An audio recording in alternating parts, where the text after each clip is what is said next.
And it's a pleasure this evening, as always, to present to you the superintendent's proposed budget.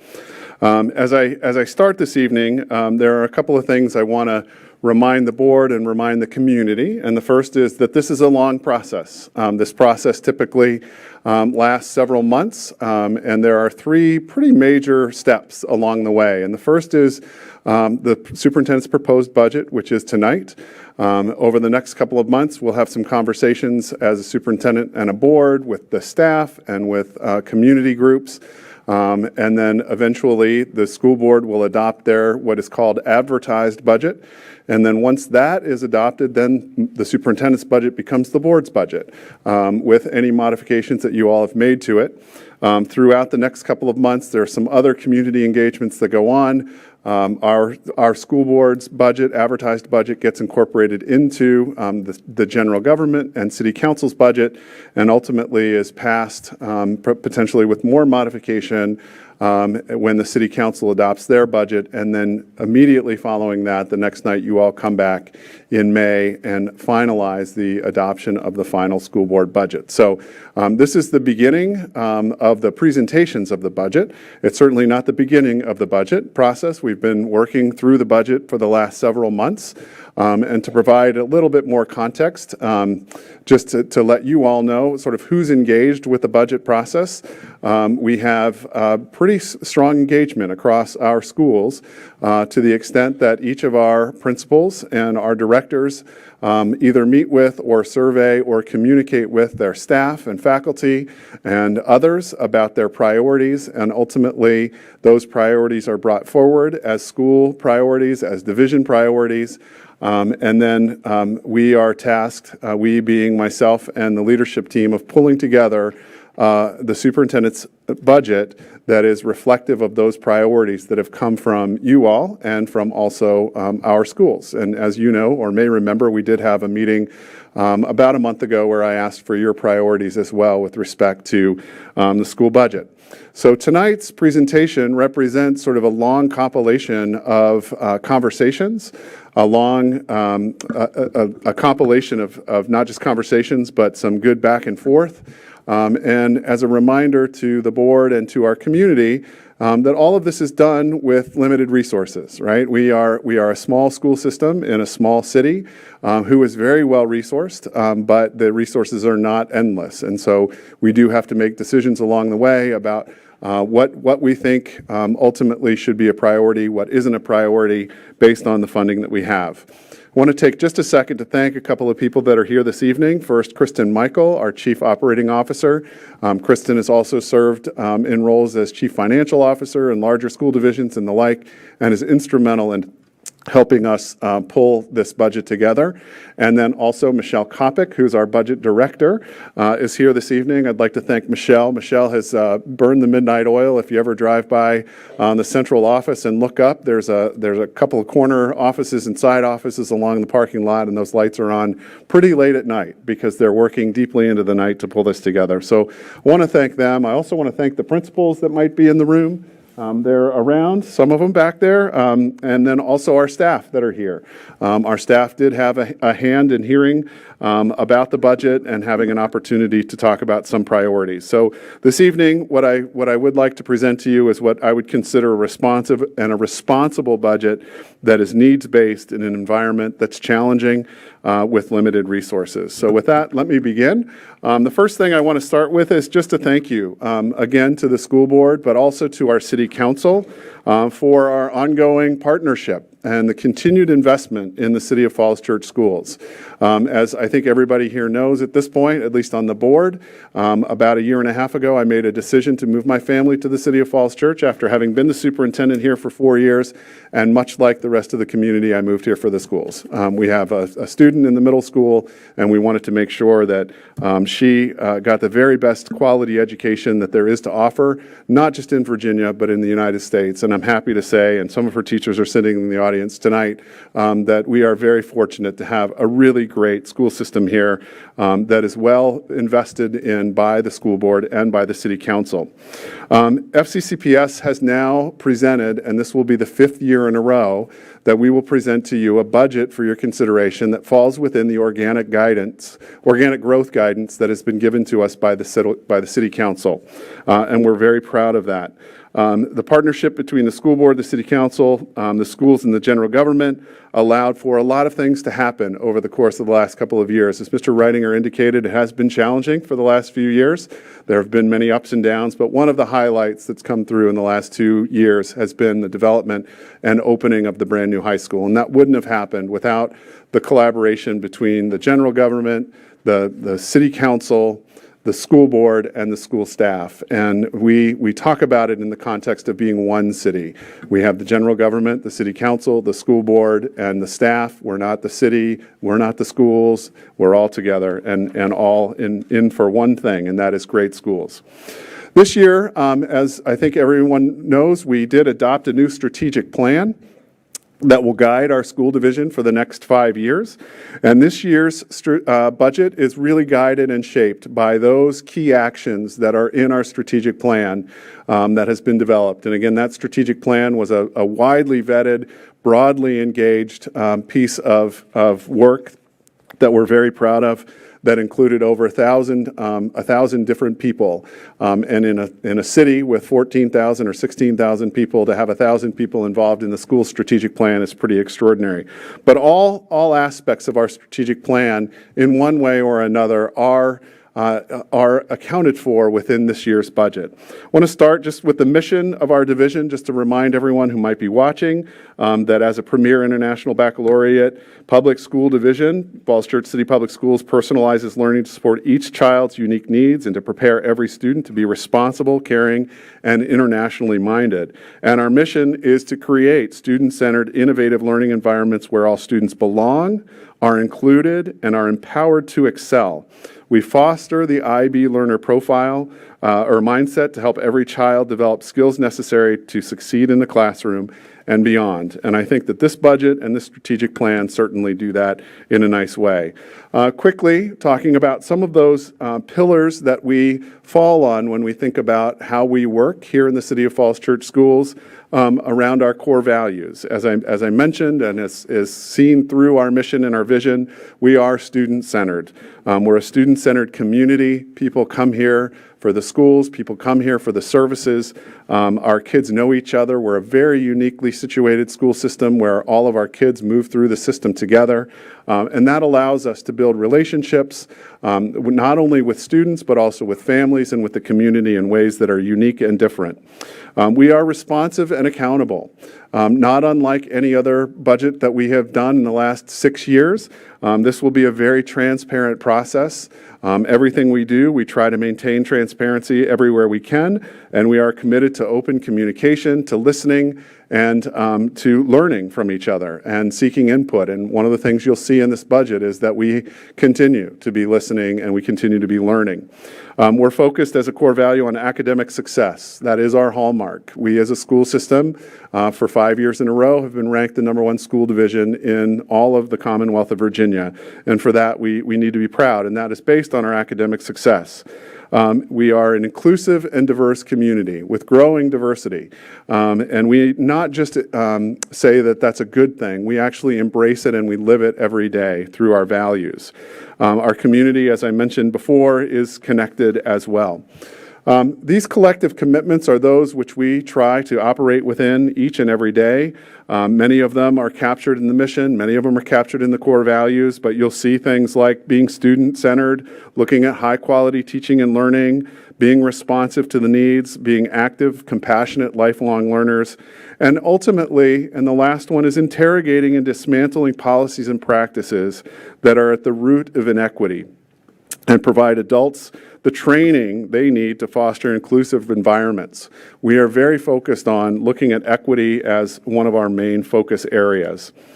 So that brings us to our 5 key actions, and these lead us to how this year's budget has been developed and will be presented.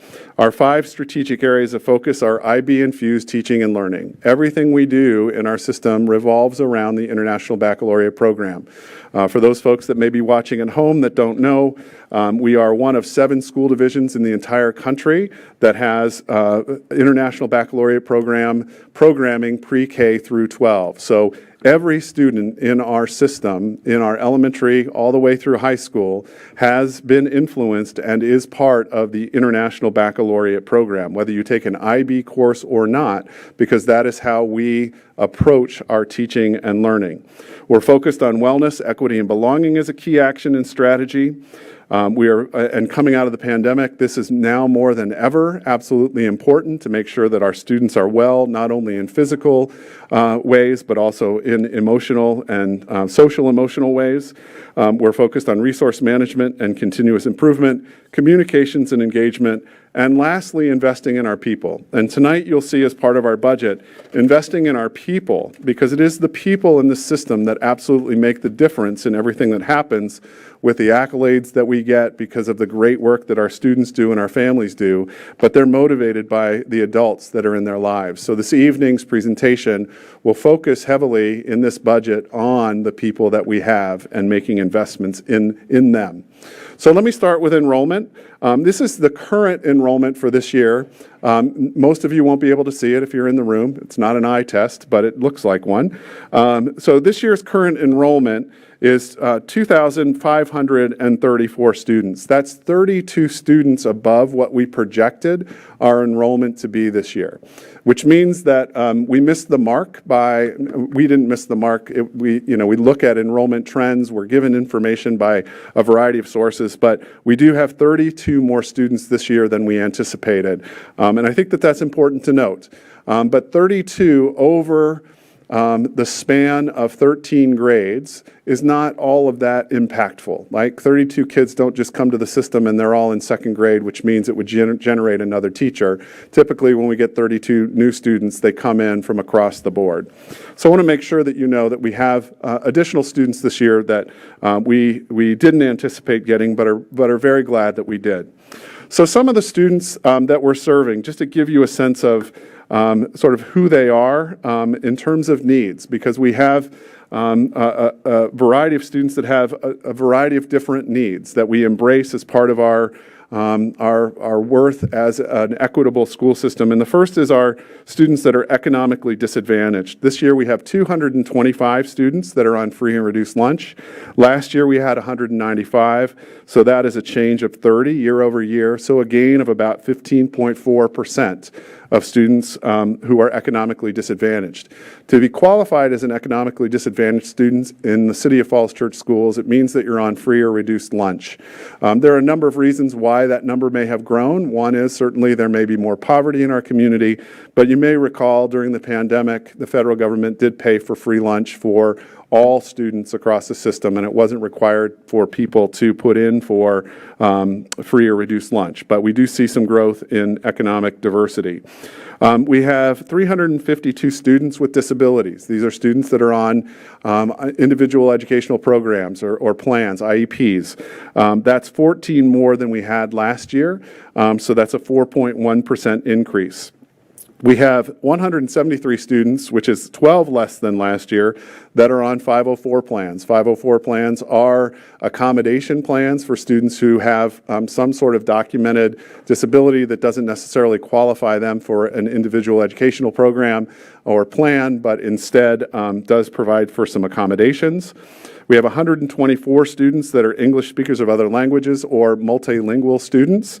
That's 9 more than we saw last year for a growth of 7.8%. We had 2 more students this year than over last year become homeschoolers, but that number is approximating or trending pretty closely to where we were pre-pandemic. And then we have 18 students this year that are tuition-paying students in the City of Falls Church, and that's 3 more than we've had in the past, and that represents a 20% increase.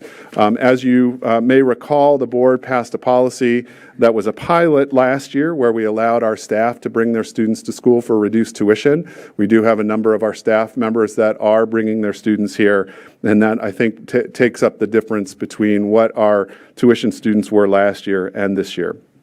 There are a number of impacts that we face to our current and future projections, and I just want to call your attention to them. These are more national trends than they are local trends. We have been, as a school system and as a city, been able to buck many of the national trends, and again, I think it's a consequence of us being so relational in the work that we do. But some long-term impacts that may impact student enrollment is that Weldon Cooper Center at the University of Virginia, who does study birth rates across Virginia, is seeing a sharp decline in the number of births in recent years in Northern Virginia. So that is on our radar as something that we'll be paying attention to. There's also been, since the pandemic, a shift to remote work, meaning that people can work anytime, anywhere. So what we've seen across the country, but not so much here in the City of Falls Church, that I'm aware of anyway, is people are fleeing city centers, they're fleeing large metropolitan areas, and going to places like southern Maine or to the mountains of Colorado, and they're putting their students into a homeschool situation or an online learning environment. We have not experienced that here in the City of Falls Church. Our growth has been steady. In fact, it's continued to rise, but there are school systems across the country that are seeing declining enrollment because of those two very specific issues. The other thing that Weldon Cooper doesn't take into consideration is the local housing changes. Those are not into the current projections unless they have passed through the process of being ready to build and built. So there are a couple of projects in the city that we need to pay attention to as a school division with respect to growth. One is Founders Row 2. Obviously, what's happening next to the high school with the 10-acre site, and then what's happening at Broad in Washington. As those three projects come online, each with a fair amount of housing, we will need to monitor that very closely and see how well the calculations come in with student yield in those new housing project developments. And that remains to be seen. But what we do know right now from Founders Row 1 is that the yields are coming out very closely to what we anticipated. So a yield on a new residential unit in a high-density housing area is typically a 0.17 student per unit, meaning that for every 100 units that are sold or are rented, that yields about 17 students. So if you have 1,000 new units, you can look towards about 170 students. Those numbers tend to be holding right now. In terms of our current projections and what we are using for this year's budget, we are anticipating that our enrollment is going to grow by another 18 students from this year on September 30th over this year's September 30th number. So that means that when you add the 32 new that we got this year and we think about 18 more next year, we're at about 50 new students over the biennium. And that is starting to think, that does give us pause to start thinking about, are we seeing students in some areas that are clumping, or are there more elementary kids, more secondary kids? And so those are some of the things that we'll be paying attention to, again, as we move forward. Speaking of cross country, here are our great cross country coaches. I know Jeff Buck is here tonight. Jeff, thank you for being here. I don't know if Jess is here or not, but she is? Oh, she was. Okay. Anyway, this is our great cross-country team, but they are part of our proposed budget in terms of revenue.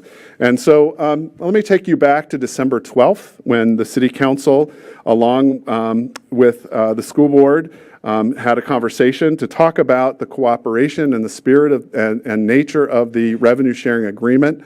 Out of that conversation, the general government did provide us some guidance with respect to what it looked like in the city as a whole, organic growth was going to look like. And the numbers that we received from the Chief Financial Officer, Kieran Bawa, and the City Manager, Wyatt Shields, and what ended up being in the budget guidance document that came from the City Council was that 4.2% was going to be the organic growth number for us to begin to look at.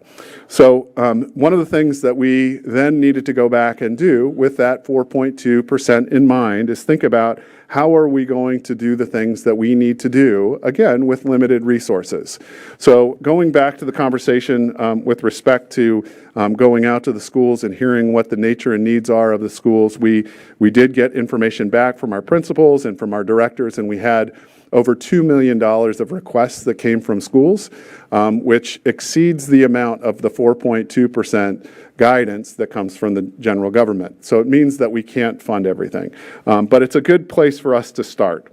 So thinking forward from there, and based on that preliminary forecast of organic growth of being 4.2, utilizing the methodology of a 50-50 split, the funding requested from FCCPS represents an increase of $1.9 million, reflecting organic growth. And that's over and above what we currently have in our budget. So that begins to build what our baseline, our new baseline budget is going to be and what gives us an opportunity to grow. In addition to our local revenues, we also receive state revenues. And this year, the governor's proposal that came out on December 15th will account for about 15% of our budget. 15.9% of our revenue will come from the state. State aid does look like it's going to increase this year based on the governor's budget by about $548,000. Additionally, sales tax has increased statewide, and it does look like sales tax are going to increase by about $134,000 or $135,000. That budget won't be finalized until the spring by the General Assembly, but it gives us some general guidance and a ballpark for what to expect will come from the state. So you add these state revenues in addition to the $1.98 million that comes from the local government, and that again begins to build what our new base looks like. Some other revenues that we get are from federal revenues. And unfortunately, these revenues don't come in with the gains that we had hoped. So we are looking at about a $43,000 gain from the federal government. These funds do pay for primarily our special education programs in Falls Church through IDEA, which is the Individuals with Disabilities Education Act.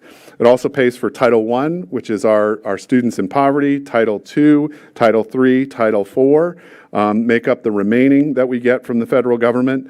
And that continues to reflect a small growth. It's a little better than actually it was last year, because last year we took a reduction in federal funds. So we actually are excited to be in the positive.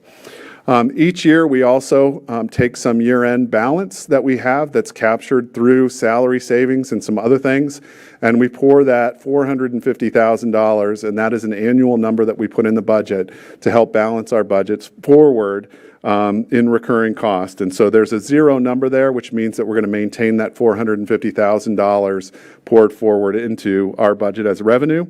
And then we also get some other revenue of $270,000. Sadly, a lot of that $270,000 comes from our stop arm cameras from our buses.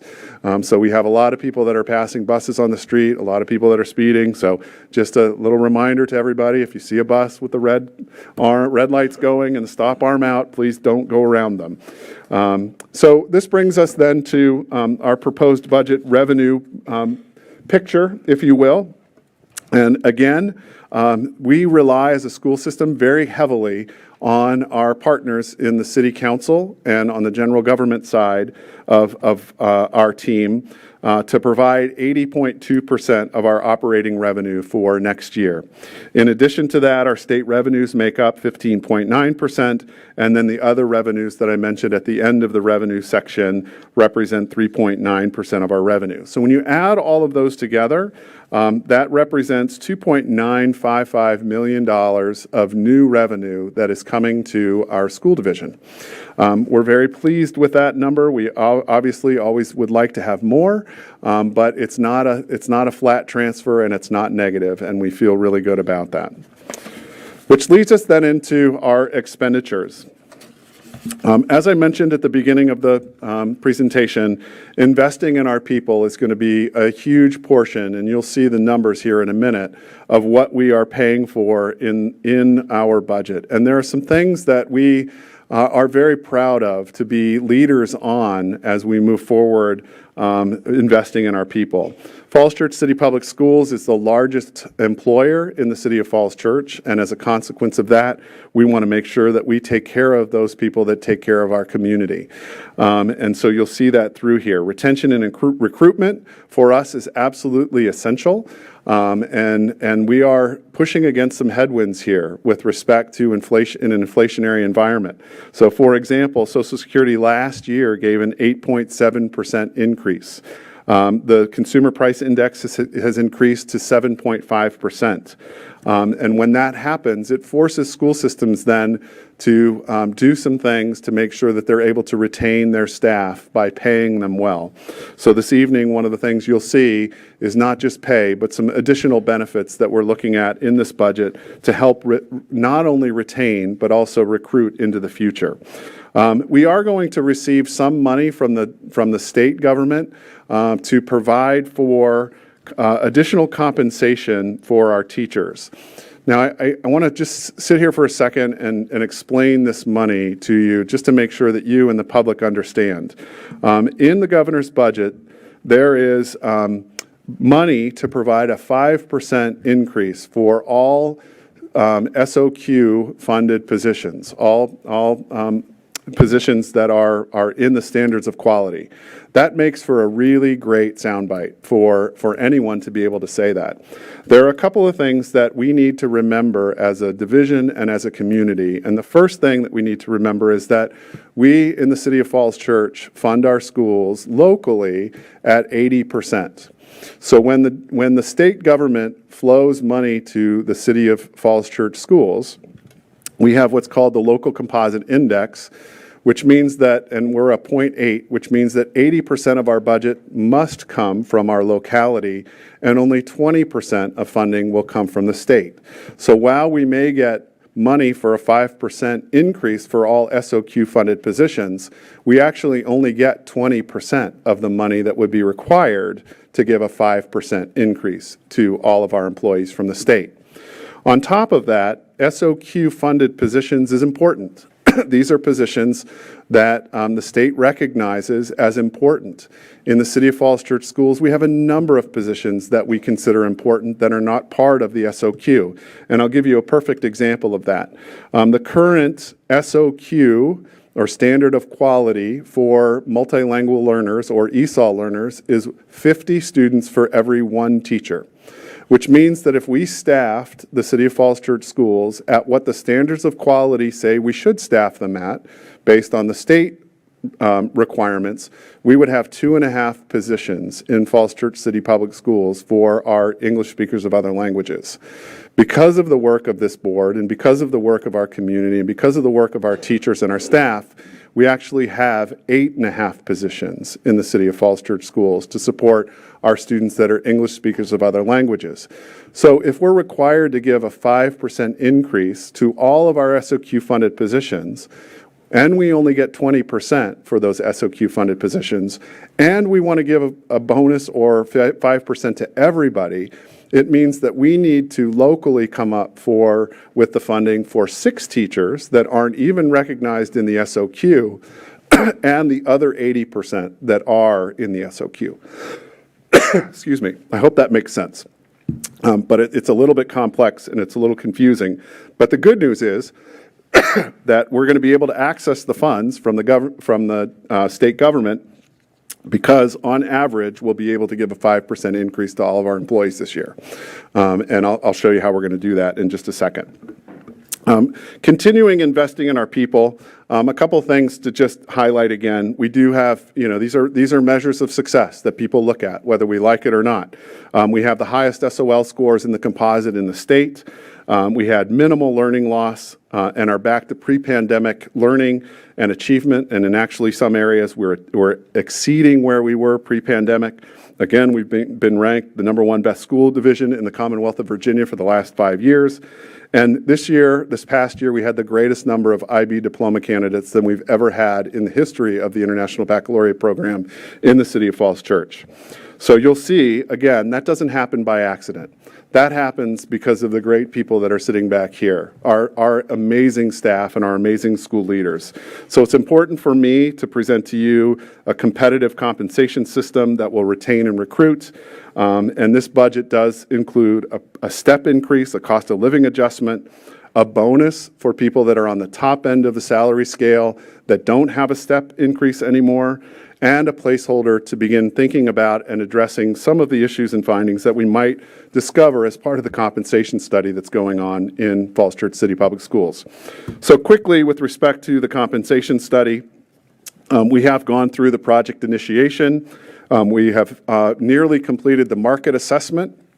And just as a reminder to those on the board and those who may be watching, we are comparing ourselves to 5 surrounding jurisdictions. They are Alexandria City, Arlington, Loudoun, Fairfax County, and Prince William County. And the reason that those 5 divisions were looked at as our comparison or our baseline is because traditionally those are the school divisions that we might lose faculty to and staff to, or we would gain faculty and staff from. So we really want to take a good look at that. And that market assessment is going on right now. The other thing that's going on right now is a job analysis, and we've asked all of our employees to fill out a job analysis that sort of describes what they do. And from there, we'll be able to take all of these data and develop, along with Siegel, who's the consulting company that's helping us with this, come up with a plan to begin to address any discrepancies that we might have relative to the market, and the market being between 95% and 100% of what market is. So if someone's making $95,000 and someone is making $100,000 somewhere else, that would be considered within market at 95%. And we'll begin to get that information very soon, and we're excited about that.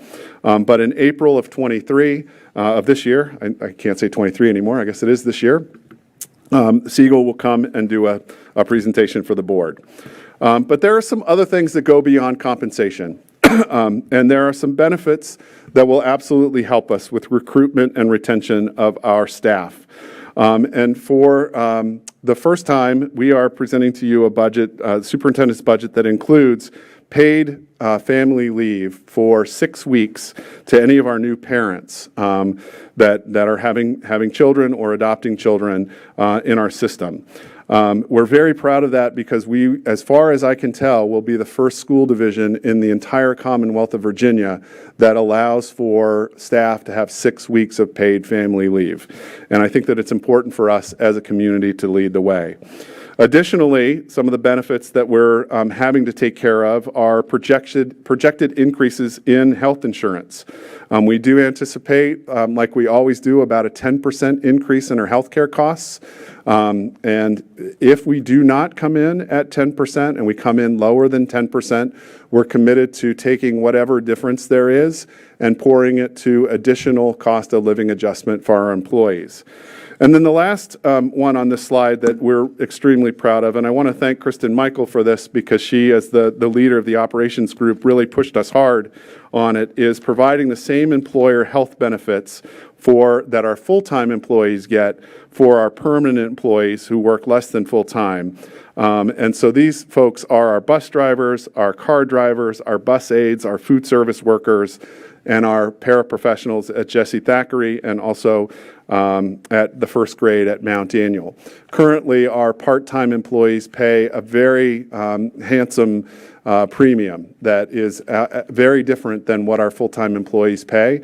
This will be a huge cost of living gainer for these folks if this budget is successful, and we're very excited about that. So let me talk about these compensation adjustments and where that money is coming from.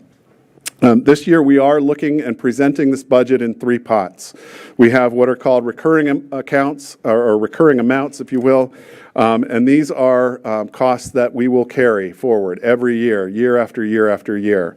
There are some one-time adjustments that are being made with some one-time money, which comes from the excess amount of revenue that came from FY22 that was transferred to the schools. And then there's also some residual federal pandemic one-time funding that is available as well. So if you look at this chart, one of the things you'll see is a step adjustment. Well, first, let me say this. Remember, the total amount that we had to start with was $2.99 million as new money. $2.658 million of that is investing back in our people. So more than 85% of the money in this budget is going directly back to the employees in the system, and we think that that's really important. So the first is for our STEP. Our STEP adjustment costs $751,000. And a 2% cost of living adjustment costs us $960,000. Those are the big ticket items in that category that I wanted to point your attention to specifically. But we also have a compensation study placeholder in here for $229,000. We don't know what we're going to see when we get the data from the compensation study. But what we can anticipate is that it's going to be more than $229,000 to make the adjustments necessary to bring us to market around the Northern Virginia region. That being said, one of the things that we will do as a consequence of the study will be to develop a process by which we will begin closing gaps over probably a 1, 2, 3, 4, 5-year period of time, because it doesn't look like we're going to get the infusion of money necessary to bring all of our people to market right away, but we will put a plan together that will allow that to happen over time. The good news is that it's happening. We do think that we can pay for that longevity bonus out of one-time shared savings.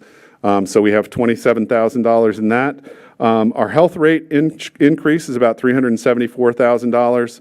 And then the cost for us to adjust that health care benefit for our less than full-time employees is $75,000.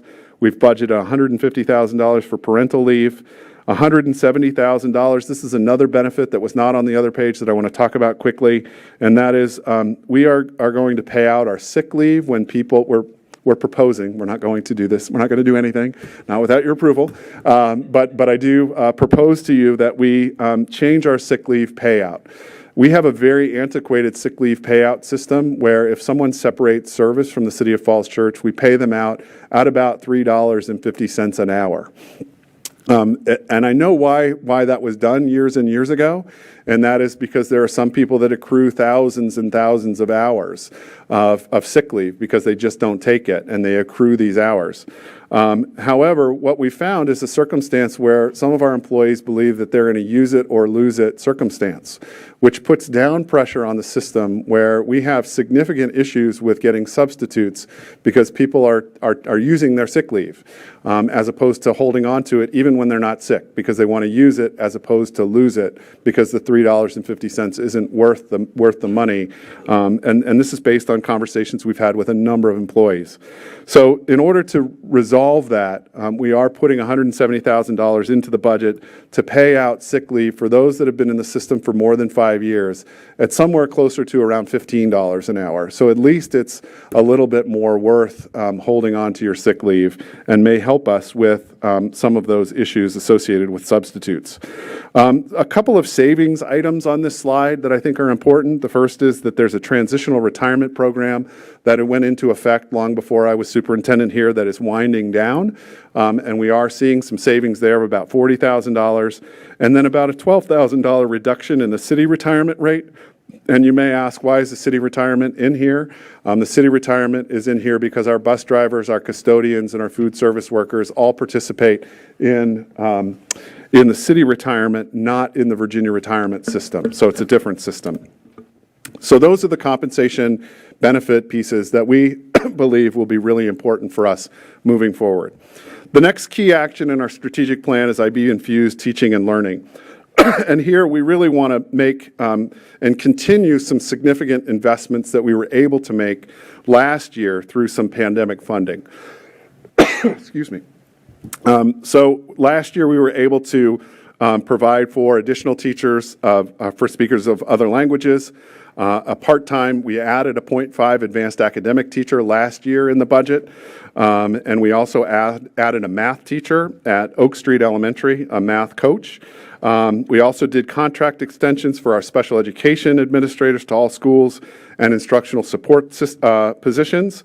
And then we also included resources in here for our sustainability and other high school needs that include textbooks, adoption of materials, And then there is some recurring funding in here for additional IB expenses that we believe will incur moving forward with the career program that we're putting together.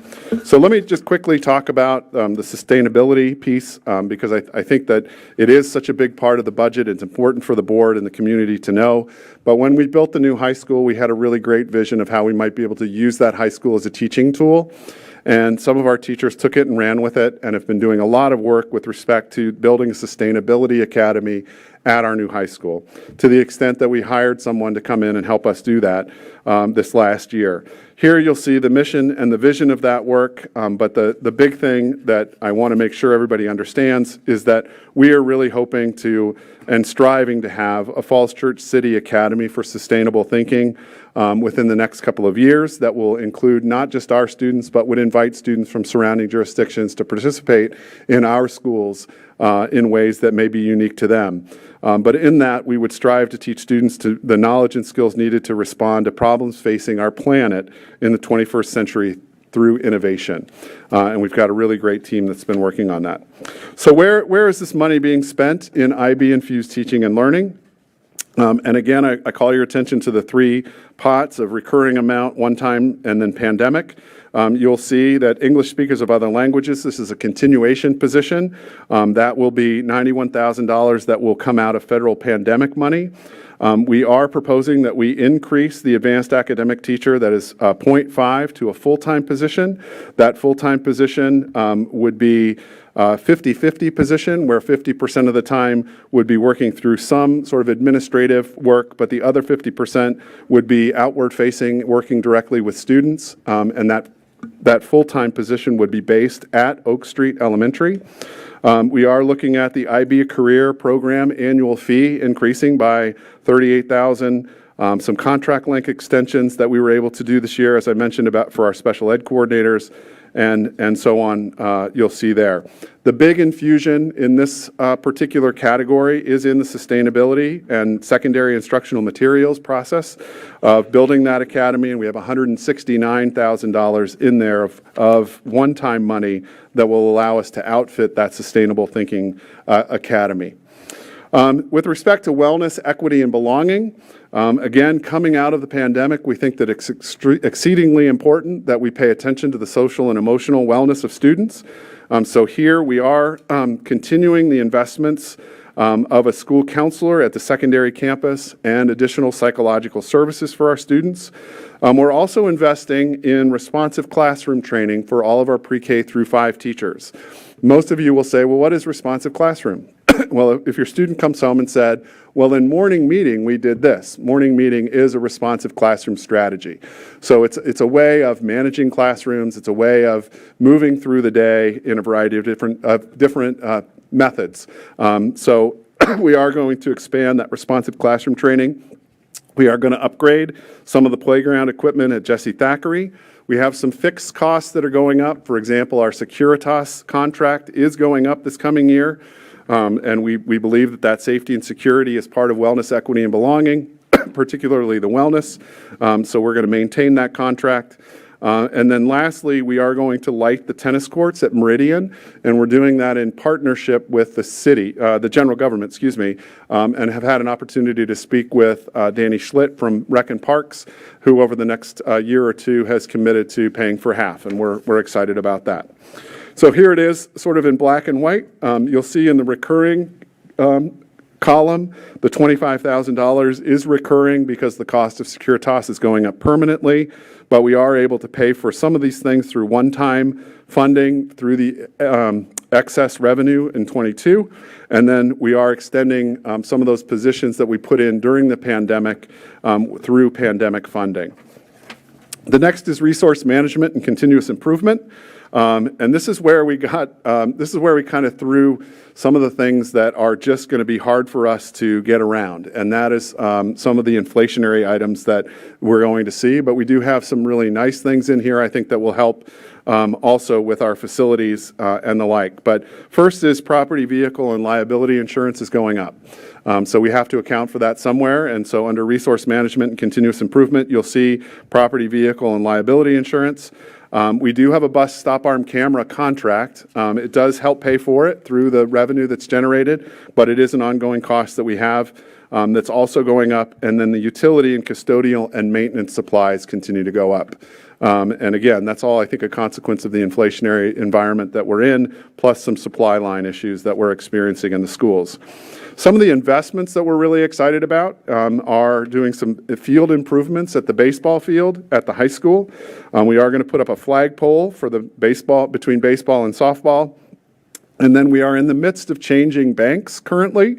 And as we change over from our old bank to our new bank, we're going to have access to some really nice software that our local school account folks and those responsible for local school account will be able to deposit remotely rather than go to the bank. And so we're going to purchase some scanners to help with that. And then there are some adjustments on the backside, if you will, based on some of our enrollment. What I mean by that is you will see in here a couple of reductions of some positions that we think are going to be we're going to be fine to work without. So here it is in black and white. You'll see again $229,000 total in the resource management and continuous improvement bucket. $219,000 in utility increases. Just for the information of the board and those folks that are here and listening somewhere else today, we did have our kickoff meeting for our solar panels on the new high school, and we anticipate that that will help us with offset some of these utility costs going forward. Additionally, we do have 2 of the 3 electric buses that we're getting that are being introduced to the fleet that will help us with fuel costs. So my hope is that over the course of the next couple of years, as we see some reductions in utilities, that this number won't be as great as it is. But the $200,000 in parentheses is something that I want to make sure that I call your attention to, and that is a change in enrollment. And again, you won't be able to read this, so let me tell you what it is. But based on our projected enrollment, we do anticipate being able to, because of the very small kindergarten class that we have this year, reduce by 1 first-grade teacher and 1 paraprofessional, and also reduce by a 3rd-grade teacher. Before anybody asks any questions, I want to let you know that we guarantee those people positions in our system, but there are not appearing at this moment to have a need for those 2 positions based on the enrollment. So if you look at, for example, our FY24 kindergarten projected was 159. Or for next year's 159, but our projected our actual this year was 133. So that 133 kids in kindergarten, and let me point it out up here, are going to matriculate to 1st grade. And right now we're actually overstaffed at 1st grade at 140. So with 133 kids coming in, that many fewer allows us to find some savings there. So that helps us ultimately balance and do some of the things that we want to do within the context of our strategic plan. So here's a bit of a proposed budget expenditures summary slide, if you will. In recurring costs, you will see $2.955 million in recurring costs. We have $940,000 that we're spending in one-time money, and then we have $390,000 that we're receiving in federal pandemic one-time money for us to use in our budget. There are some unfunded requests, and one of the things that I will point out to here is that each one of these unfunded requests that's on here is a person, and there's only one place that we actually added a recurring cost of a person, and that is in the advanced academic program at Oak Street. So with enrollment growing by 18 students, and based on the revenue that's available to us with that enrollment, we didn't think at this time it was prudent for us as a school system to look at adding additional people. And contract lengths that are in here that are also people will be captured as part of our salary study that's going on right now. One of the nice things that we've seen, and I'll use an example, is that we're seeing, just as an example, middle school assistant principals, and they're showing the contract length as well as the salary for those people in the surrounding jurisdictions. So we get a chance to see our contract lengths also in the ballpark with others that are surrounding us. So in here you'll see $34,829 in additional requests for contract length, I'm pretty sure that those are going to shake out as part of the salary study. So to sum up the expenditures, and this is, I think, one of the more important slides in the presentation, is that 86% of our budget goes to employee compensation. So when we are asked by our community or by others to tighten our belts or to take cuts or to slow down hiring, those are things we simply can't do. When we have 86% of our budget that are in the people that serve our community, we don't have an opportunity like other folks do to slow down hiring. We can't hold a position vacant for 2 months to capture salary because we have second graders waiting for a teacher. This is a really important slide, and for everyone to understand that 86% of our budget goes towards compensation. You'll see in there where the rest of it is, contract services, materials and supplies, utilities, insurance, travel, capital replacement, and transfer and reserves. And so we're somewhat limited. So in closing, one of the things that Virginia mandates of me as your superintendent by the Code of Virginia is to prepare a budget in the amount necessary to be what's considered a needs-based budget. And after consultation with our principals, with our staff, with parent groups, with the school board, and the like, what I've prepared for you this evening, I sound like a chef, is a budget that I believe represents the needs of our schools, the needs of our community, and the needs of our staff, and represents a needs-based budget. It also reflects what I think are the highest priorities and needed investments that we must make as a school division to support our staff, support our students, and is responsive to our collective needs, not only now, but into the future. And that's why the alignment with that 5-year strategic plan was so important. For the 5th year in a row, I know I said that 3 times, I'll say it probably 100 more, we did fall into the organic growth, and I do have a promise from the city manager that if revenues change and go up substantively, that he will let us know during the budget process so that we'll be able to incorporate those dollars into this year's budget as opposed to waiting until year end, which then it becomes one-time money that we can't use in the budget. And so we are continuing our really strong collaboration to make sure that that happens. This budget does represent an overall increase of the school budget of 5.1%. Is balanced and again is within guidance. So you might say, well, why is 5.1 the same as 4.2? 4.2 was the guidance. Well, remember that we get 3 pots of money. We get local funds, we get state funds, and we get federal funds and some other revenues. So here we delineated out that of our budget, $1.958 million comes from our local funds, which are our local Falls Church taxpayers. $683,000 comes from the state, and $313,000 comes from the federal government. So that's a pretty stark tale to tell with respect to who pays for the schools in the city of Falls Church. It's us as citizens here. And we get what we pay for. And we pay really well. And I am committed to making sure that our teachers continue to be paid well and staff and are benefited the way that they should be. So the last slide I have here, oh, that's not quite right. I have a couple more, sorry, is the budget calendar. So we are now at January 10th. So again, we have a long run all the way up to May 9th. But between now and then, a couple of things to pay attention to is that on February 28th is the day that you all will adopt your advertised budget. So we'll have a couple work sessions between then and now. You'll ask some questions. We'll provide those answers to questions in those work sessions. And then on the 28th, you'll adopt. And then our great chair, our newly elected chair, Laura Downs, on March 27th, will present the school board's advertised budget to the City Council.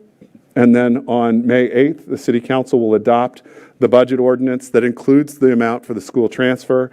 And the very following night, you all will come out and do your final adoption on May 9th. So May 8th, May 9th. And then on May 10th, we will likely, if we have all of our salary scales in place based on what we anticipate the budget's going to do on May 9th, we will administer contracts to everyone in the system. So for our community, Some more information for you. Our school board and to our school board, we are going to use the same process that we've used in the past for answering questions. That's worked really well for us for the last five budgets that I've been a part of. So if you would please submit your budget questions to myself and also copy the chair and the vice chair 1 week prior to each work session. No later than that, because we need time to answer the questions. But if you can get those to us a week before the work session, what we will do, again, being very transparent, is we will number all of them, we will publish them and put them up on the web, and answer them as well. We will answer them. So we're gonna number them, we're gonna publish them and answer them, and provide those answers to you in that school board work session. And then we will also put them on our budget website. This is something that we've had the last couple of years. And I want to thank again Kristen Michael and Michelle Kopic for that.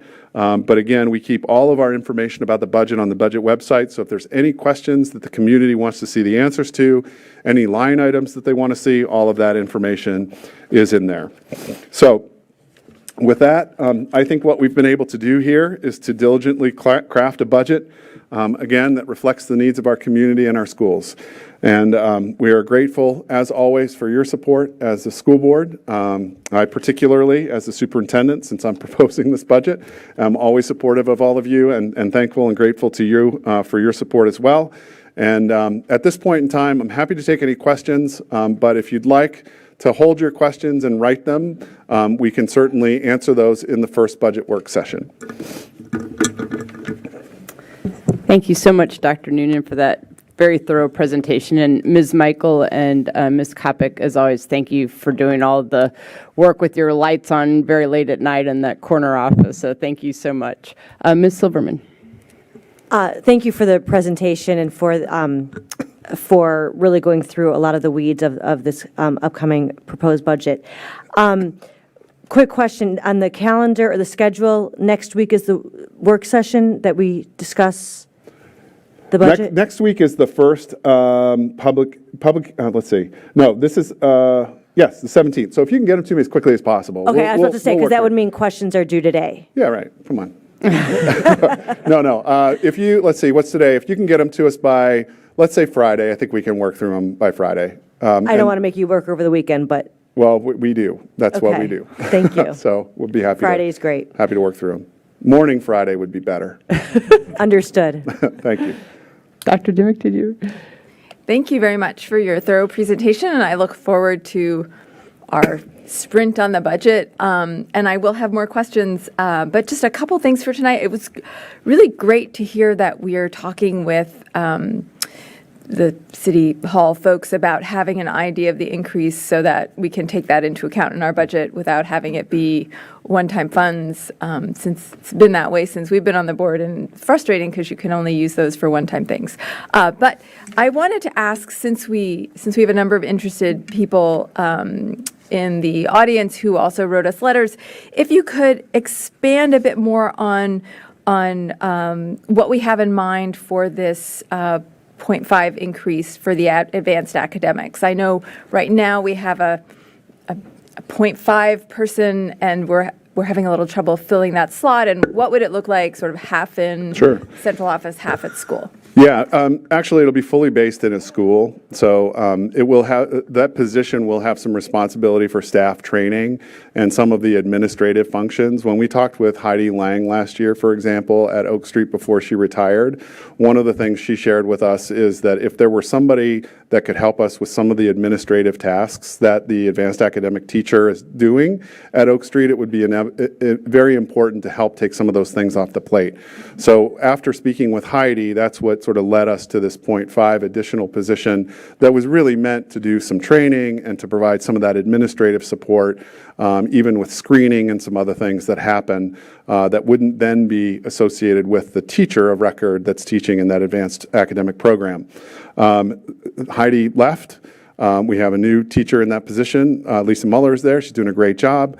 And so what I envision happening with this position is that will be part of the responsibility of that person. Will help potentially with some screening activities, maybe pick up some of the activities that are time consuming, that are important, but also time-consuming. So maybe Odyssey of the Mind, maybe some more math kinds of activities that would allow for Lisa then to do some of the other kinds of activities that she's interested in.